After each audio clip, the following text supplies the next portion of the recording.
بسم اللہ الرحمن الرحیم اعوذ باللہ السمیع العلیم من الشیطان اللعین الرجیم بسم اللہ الرحمن الرحیم نحمدہ ونصلی علی رسولہ الکریم وآلہ الطیبین الطاہرین المعصومین المظلومین المنتجبین ولعنۃ اللہ دائما باقیہ علی اعدائہم اجمعین الی قیام یوم الدین.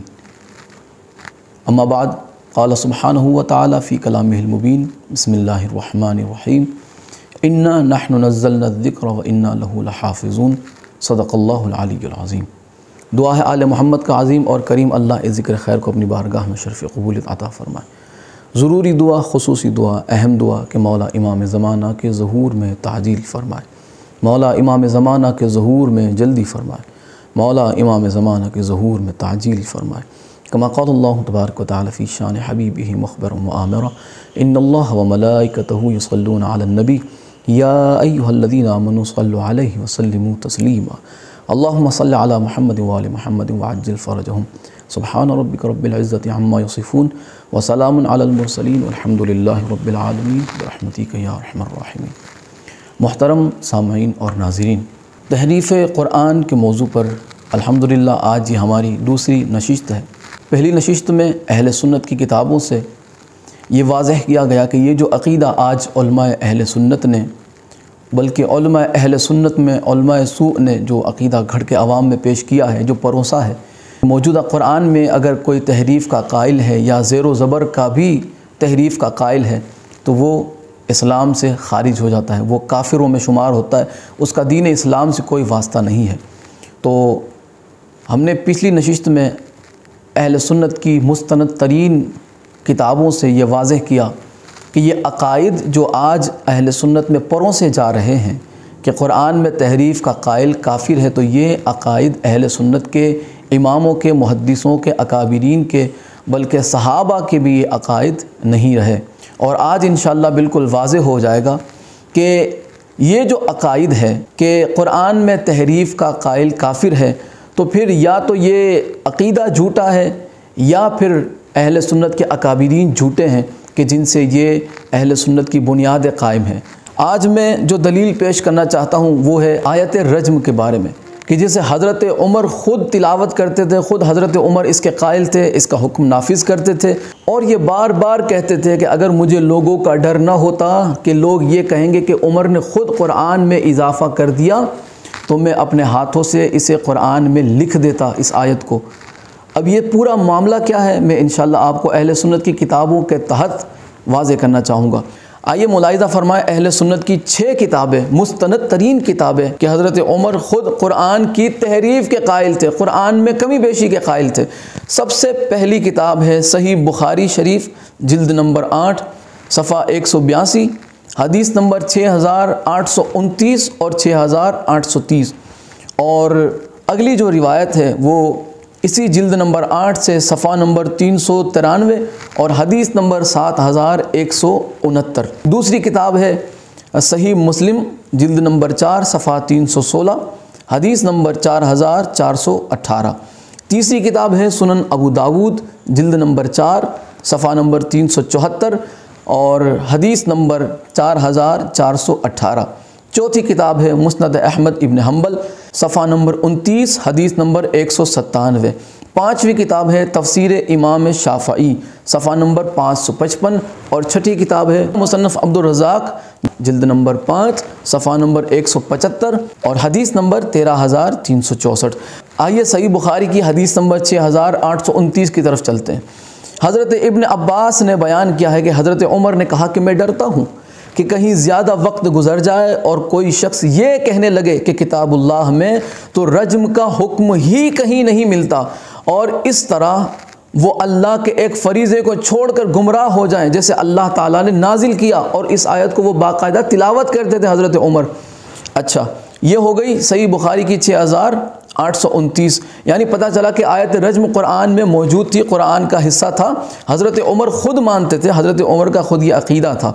اچھا، اس کے بعد ایک طویل خطبہ ہے 6830 نمبر روایت میں حضرت عمر ممبر پہ آئے اور کیا فرماتے ہیں کہ بلا شبہ اللہ تعالیٰ نے محمد کو حق کے ساتھ مبعوث کیا اور آپ پر کتاب نازل کی، کتاب اللہ کی صورت میں جو کچھ آپ پر نازل ہوا ان میں آیت رجم بھی تھی، آیت رجم جو موجودہ قرآن میں نہیں ہے، اور حضرت عمر نے غلطی سے بھی اپنی زبان سے یہ کہیں بھی نہیں کہا، حدیثوں کے اندر تفسیر میں غلطی سے بھی حضرت عمر کے منہ سے یہ نہیں نکلا کہ یہ آیت منسوخ ہو گئی ہے، کہیں بھی حضرت عمر کے منہ سے غلطی سے بھی نہیں نکلا۔ اس کا مطلب یہ حضرت عمر خود قائل تھے، یہ بات انشاءاللہ آگے اور واضح ہو جائے گی۔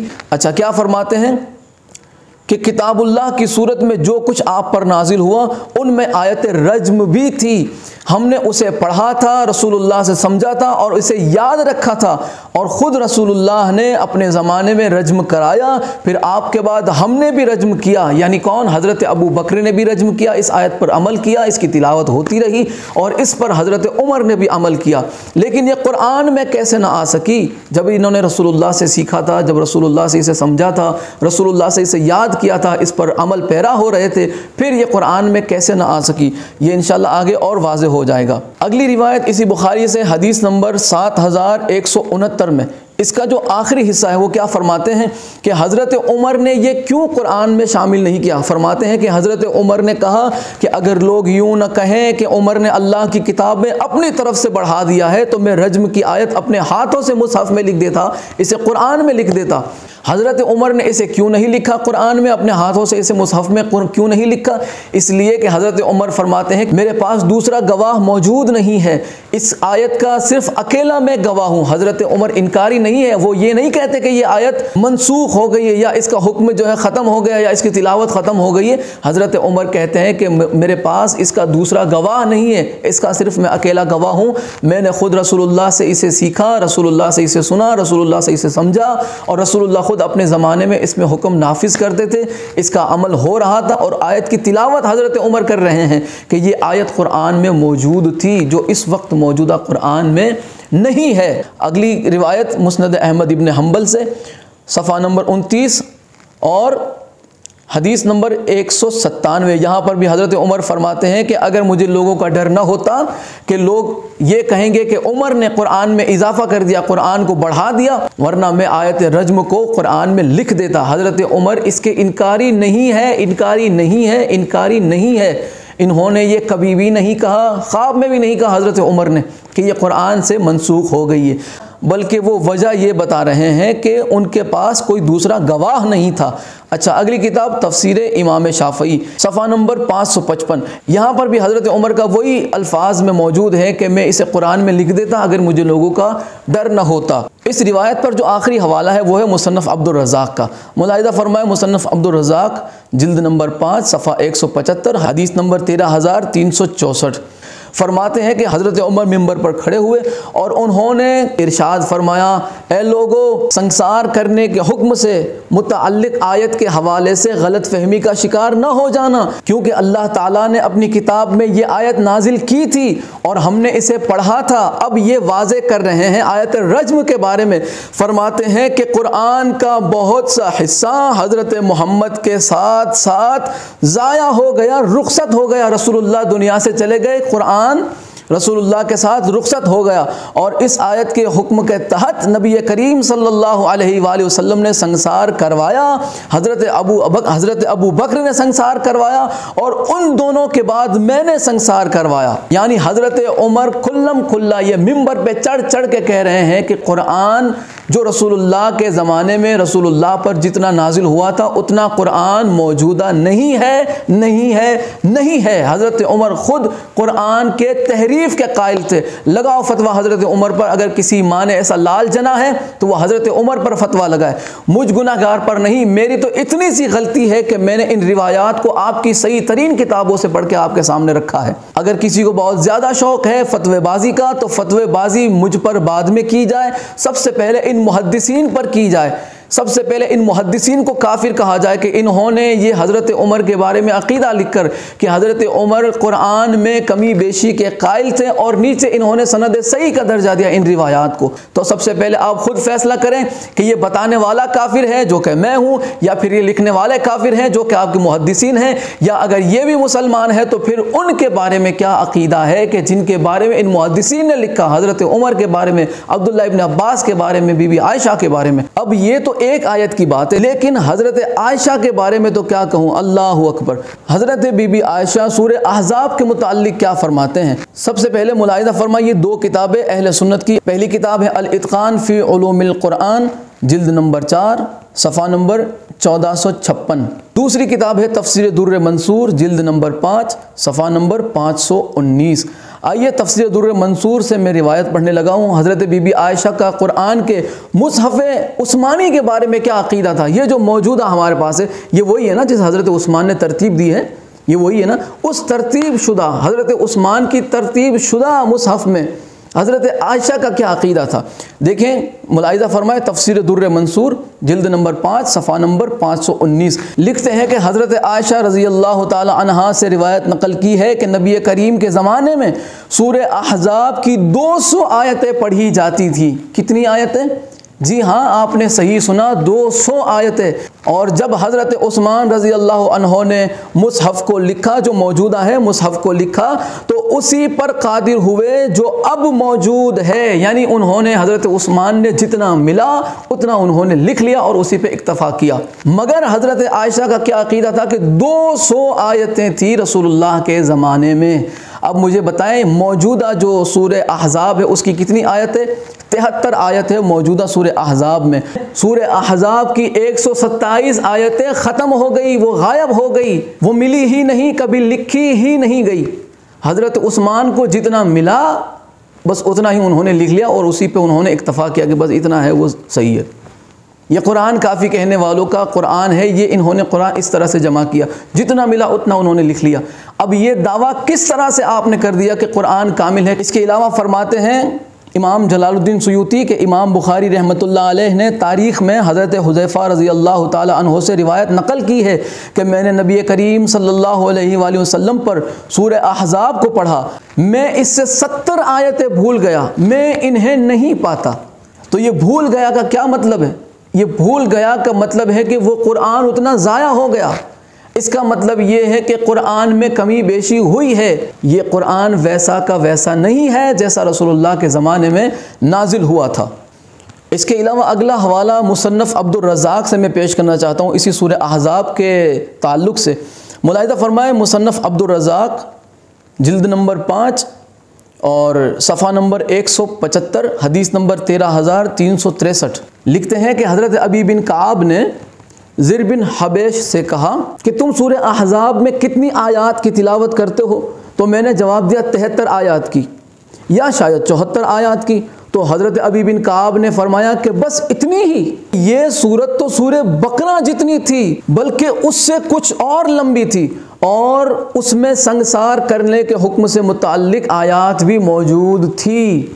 اگر ہم سورہ بقرہ کے لحاظ سے ہی سورہ احزاب کو دیکھیں تو 213 آیتیں سورہ احزاب کی، صرف سورہ احزاب کی 213 آیتیں موجودہ قرآن سے غائب ہے۔ حضرت عائشہ کا بھی عقیدہ تھا کہ وہ 200 آیتوں کی تلاوت کرتی تھی، لیکن حضرت عثمان نے جب قرآن اکٹھا کیا تو بس وہ جو اس وقت موجود ہے اسی پر وہ قادر ہوئے، یعنی کم سے کم 286 سے زیادہ آیات سورہ احزاب کی تھی۔ مسلمان جواب دے وہ آیات کدھر ہے؟ اگر وہ آیات انہیں نہیں ملتی تو انہیں ماننا پڑے گا کہ قرآن میں کمی بیشی ہوئی ہے، قرآن میں تحریف ہوئی ہے، قرآن میں تحریف کا قائل کافر نہیں ہے۔ شیعوں کو کافر کہنا بڑا آسان ہے، کافر ثابت کرتے کرتے آپ کو اپنے صحابہ کافر کرنے پڑیں گے۔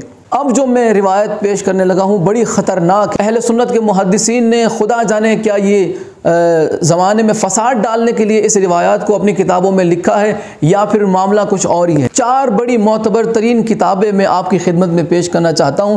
پہلی کتاب ہے صحیح بخاری جلد نمبر 6 صفحہ 513، حدیث نمبر 4977۔ دوسری کتاب ہے فتح الباری جلد نمبر 8 صفحہ نمبر 628، حدیث نمبر 4889۔ تیسری کتاب ہے امام طبرانی کی معجم الکبیر، جلد نمبر 9 صفحہ نمبر 268، حدیث نمبر 9149، 50 اور 51۔ اور چوتھی کتاب ہے اللباب فی علوم الکتاب، جلد نمبر 20 صفحہ نمبر 568۔ حضرت عبداللہ بن مسعود سورہ فلق اور سورہ ناس کو قرآن کا حصہ ہی نہیں سمجھتے تھے۔ اللہ اکبر، اللہ اکبر۔ حضرت عبداللہ بن مسعود سورہ فلق اور سورہ ناس کو قرآن ہی نہیں سمجھتے تھے۔ اب فتویٰ کون سا لگایا جائے گا حضرت عبداللہ ابن عباس کے اوپر؟ شیعہ کو کافر کہنا بڑا آسان ہے، لیکن شیعوں کو کافر ثابت کرتے کرتے آپ کے اپنے صحابہ آپ کو کافر ثابت کرنے پڑیں گے۔ اس کے علاوہ آج کی نشست کے آخری 3 حوالہ جات میں پیش کرنا چاہتا ہوں۔ ملاحظہ فرمائیں کہ حضرت عبداللہ ابن عمر کا موجودہ قرآن کے بارے میں کیا عقیدہ تھا۔ 2 کتابیں اس پر پیش کرنا چاہتا ہوں۔ پہلی کتاب ہے الاتقان فی علوم القرآن، جلد نمبر 4 صفحہ نمبر 1455، اور دوسری کتاب ہے سنن سعید بن منصور، جلد نمبر 2 صفحہ نمبر 432۔ حضرت عبداللہ ابن عمر سے پوچھا گیا موجودہ قرآن کے بارے میں جو آج اس وقت ہمارے پاس ہے، اس کے بارے میں یہ پوچھا گیا کہ کیا یہ قرآن پورا کا پورا ہے؟ تو حضرت عبداللہ ابن عمر نے یہ فرمایا کہ کوئی یہ نہ کہے کہ میرے پاس سارا قرآن ہے، اس لیے کہ زیادہ تر قرآن ضائع ہو چکا ہے، لوگوں کو پتہ ہی نہیں کہ پورا قرآن ہے کیا۔ یہ میرا نہیں عقیدہ، یہ حضرت عبداللہ ابن عمر کا عقیدہ ہے۔ حضرت عمر بھی قرآن میں کمی کے قائل تھے کہ قرآن مکمل نہیں ہے، آیات نہیں لکھی گئی پوری کی پوری۔ حضرت عبداللہ ابن عمر کا بھی یہی عقیدہ تھا کہ قرآن کیا ہے لوگوں کو پتہ ہی نہیں ہے۔